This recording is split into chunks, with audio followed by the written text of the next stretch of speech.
Recently, I've released a lot of videos talking about kind of what I expect to kind of see in Remake Part 3 and the gravity that all those different things are going to represent, like as far as like how characters are going to be portrayed. Of course, chief among them, Cloud's redemption after being in the live stream, his spirit walk through kind of what is perceived to be the afterlife in Final Fantasy VII with the live stream with Tifa, and maybe with a little help from his friends as well. I think one of the things we don't talk about is what to expect with Cloud after all that. Not just like how he's going to play, his moveset and all that kind of stuff, but his relationships with other characters I think will be paramount in the story moving forward, because don't forget, Remake 3 is going to be a massive, massive game. Like, there is a real possibility that once you get Cloud back out of the live stream, you've still got 30 to 40 hours of game to go. Like, that's insane to think about. Like, you've still got 30 to 40 hours of game still in front of you. That's the playtime of the original Final Fantasy VII. Like, that's the playtime of that original game. So I think what they're going to do with him after it comes back is explore the different character relationships and him making peace with kind of some of the things in his past and then moving forward. Because what I want for Cloud by the end of this game, and the reason I say I want them to do an Advent Children DLC, I don't want Cloud to be a hopeless Grumpy Gus at the end of Final Fantasy VII. I want him to get his smile, as it says at the end of Advent Children, at the end of FF7. I don't want it to be open at the end. It's like, oh, he's still mopey, he's still depressed. No, I want him to be good at the end of the game. I want him to be okay. And then the reason I want them to do an Advent Children DLC is because he doesn't have to be, he can still have some regrets, but you know, him like being a loner, as being a delivery boy, he can still do the delivery boy thing, because there's maybe not need for him to fight anymore, but he can be a bit more of a jovial character, you know, and still go through the quest of Advent Children and what that is. That's why I think that should just be like a DLC. So I want whatever version of Cloud we get after he gets in the live stream, and we're going to get into that, I want to see him just be better. You know, just be better. I want our boy to be better. So before we get into all of this, subscribe to the channel, throw a like on the video, do all the stuff, do all the things. Help Uncle Ray get to that 10,000 subscribers by the end of the year. I really appreciate you all. So when Cloud comes out of the live stream with Tifa, his attitude, of course, you know, we've talked about his moves and stuff like that. I think you should start learning a new move set. And like I said, you're going to have like a whole video game in front of you, basically. You could almost consider the opening of the game, from the beginning of the game, even up until like you get Cloud out of the live stream, could be like considered like just this massive, massive prologue, which it won't be. It's the first third of the story, but you get what I'm saying. It's probably going to feel like a complete different experience with Cloud after he comes out of the live stream, or I feel like it should. You know, new moves that you're learning, still kind of hanging on to some of the older moves just to help you through battle, but learning new moves, learning better moves that he could possibly use to take out different people. Especially, you know, we got to learn Omni Slash. That's got to be coming, and I like that you're not going to be able to learn that until after he comes out of the live stream. At least I feel like. But his character, like we've seen glimpses of Cloud, who he really is. Like his awkwardness and the way he kind of stumbles over his words in situations, or you know, things like that. Like, I love in Rebirth the loner line, like where one too many loners or something like that, when Vincent walks off in Costa del Sol, and then Barrett goes, "Ain't that the truth?" or you know, or something like that. And then Cloud says, "Ain't that the truth?" He walks off. He goes, "Wait, you mean me?"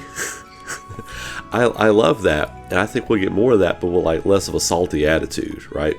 As we progress through the game, I think some kind of character relationship thing has already been established in Rebirth, right?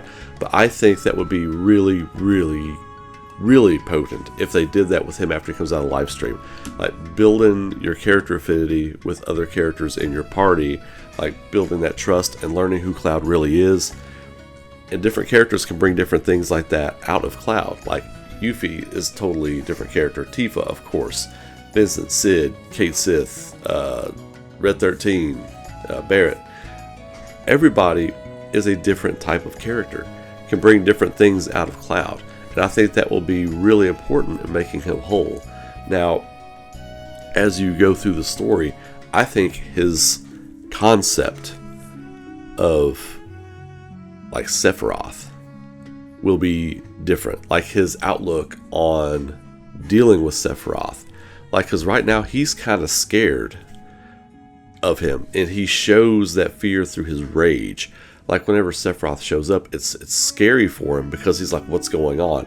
It's like a Twilight Zone kind of thing with Cloud. He doesn't understand it. He doesn't know what's going on.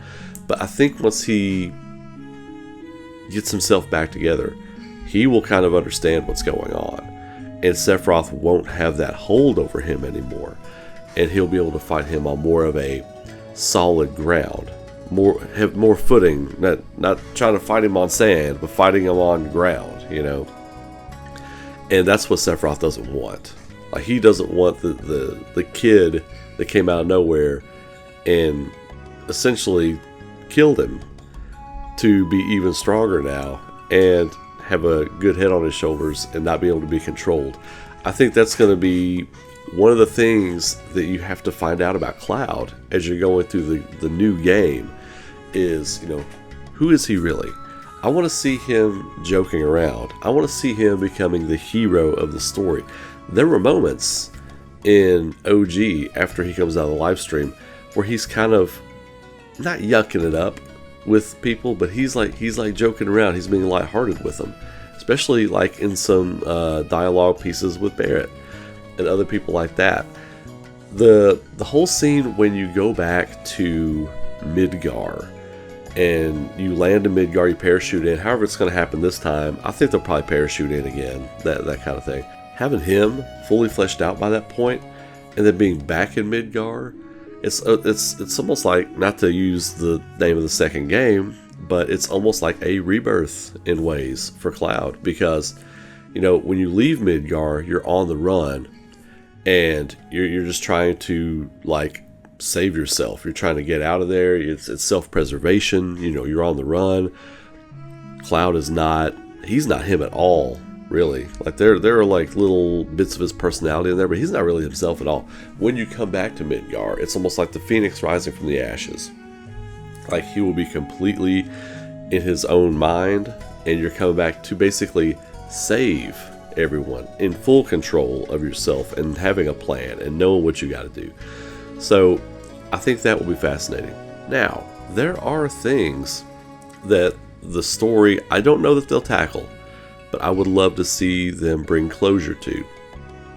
I think a big one is Cloud and Sephiroth and how they have really established that Sephiroth killed Cloud's mom in cold blood.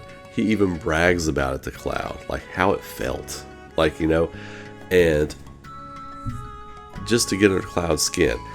I want to see Cloud have some kind of closure to what happened with his mom, how she went out, maybe even get like another scene, you know, with that, you know, really happening, how it really was, like using that as fuel for his fire to go after Sephiroth. Like, I think one of the things with Cloud's damaged psyche is what did happen with his mother. And I think they could play into that a little bit. I don't think they'll go heavy into it because that's not the main crux of what he needs to establish. He needs to establish his identity. He needs to establish his path and his power and taking back his own personal power. So that's what this is going to be about. One of the thing that'll be the most paramount, we talked about earlier, most important, is his affinity with the other characters. I think the other characters will be responsible for bringing that out of him and helping him save himself and get back to good. In turn, their contribution in saving the world, which they have a direct effect on saving the world, but, you know, Cloud is the one that has to vanquish Sephiroth and take him out and release that hold that is on the world, the stranglehold Sephiroth has on the planet right now. Cloud's going to be the one to release that. And the party members are going to have a hand in him getting to where he needs to be. So with the party affinity thing, I don't know if and these are all just ideas of mine, of course. You know, I don't know anything about that stuff. This is just a concept I'm throwing out there. I don't know if that would be a mandatory thing. I almost feel like you couldn't make it mandatory, but you could get great bonuses for the character. You could even unlock extra little, not a different ending, but extra scenes in the ending, right, to reward you. I think that would be a great way to go about it, like different affinity levels for every characters. Like you tie every character up with a nice little ribbon, their story at the end. Like if you don't max out the affinity for those characters or something like that, then you don't get that 45 seconds to a minute and a half of their part of the ending or something. You know, I think that could be a way they go about it. But the most important thing for this game, for me, and I know for a lot of you all too, because I've spoken with you all in DMs and stuff like that about it, and even on live streams, I want to see what the definitive version of Cloud looks like and feels like and plays like. With the voice acting and with the production and everything they do now, you can really drive this home. Like if you go back and play Remake after playing Part 3, you should feel like, wow, he feels like he's a totally different character in this first arc. Even in the second arc when he's turning. And then in this third arc, he's like, wow, what a difference. It's like, this is going to be an incredible, it will cap off an incredible story arc, a character arc for this guy. And I think we as fans deserve that. The character deserves it. We as fans deserve it to see that, because it's like a movie. You've been invested, not even if you've only been invested for the remake saga. We have been invested, a lot of us, since 1997, you know? And then even if you're just on board for the remake arc, well, you've been, at this point, you will have been invested for seven years. If you just count when the game comes out. If the game comes out spring 2027, or even if they push it to 2028, you've been invested for 7 to 8 years. That's like more than a lot of movies do. So we definitely need to see the closure with this character. I think they'll nail it. I really do. Even if they do a different kind of thing than what I'm explaining here, I really hope that they just do right by the character. We get the definitive version of Cloud, and we don't leave it hanging at the end. Like he's going to have some regrets about Aerith. Of course, once he figures out and remembers and doesn't mentally block out what happened, like he's going to have some regrets. That's life. But, you know, I would like to see him make peace with it and move on, and not be just this broken character at the end of the story, which by Advent Children's standards, we're led to believe that at the end of FF7, he was a broken character, and I don't want that. I don't want that. So anyway, that's my take on that. I hope that, you know, Cloud's redemption is not just a redemption in moveset, but a redemption in character, a redemption in writing quality for the character, and all those kind of good things. I think that would really be one of the 3 tenets I would use to really drive this story home at the end. Just real slam dunk, home run, whatever you want to call it. I think that would be a great way to go about it. Anyway, post your comments below. Let me know what you think about that. What are your ideas for how they could fully flesh out Cloud, make him a more complete character? Let me know. And we will talk about this more on the live stream on Friday night. My birthday's live stream on Friday night. We're going to discuss more about that. So until then, you all have a great night. Be safe. Be good to each other. Keep rocking. And I will see you all in the next video. Take care.